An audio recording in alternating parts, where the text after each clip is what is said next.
മതി മതി കുടൽ പറയും മതി മതി എടാ മാതിയടാ പ്ലീസ്. ഇതെങ്ങനെ ഒപ്പിച്ചു നീ? ഇത്ര ആൾക്കാരെ കണ്ടപ്പോ ഒരു ഗുരുവിരിപ്പ് അങ്ങനെ അടിപൊളി. നമ്മളിത് പൊളിച്ചടുക്കും. ലിസ്റ്റ് എഴുതി വെച്ചോ ഇന്നത്തെ ആദ്യത്തെ ഫസ്റ്റ് മാജിക്ക്. ഫസ്റ്റ് മാജിക്ക് നീ ഒന്ന് കൊട്ടിക്കടാ. ആ താത്തുവേ കണ്ടോ, ഇത് ഒരു ബുക്കാണ്. ഇതിനകത്ത് എന്തെങ്കിലും ഉണ്ടോ? ഒന്നുമില്ല. കണ്ടല്ലോ. ഉണ്ടോ? പ്ലീസ് നോക്കൂ. ഒന്നുമില്ല. ഒന്നുമില്ല ഉറപ്പ്.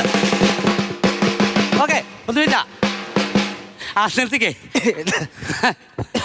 അപ്പൊ എന്റെ കണ്ണിന്റെ കുഴപ്പമല്ല. ഇതിനകത്ത് വെച്ച 500 രൂപ എന്റെ ബ്ലഡ് കൊടുക്കാൻ.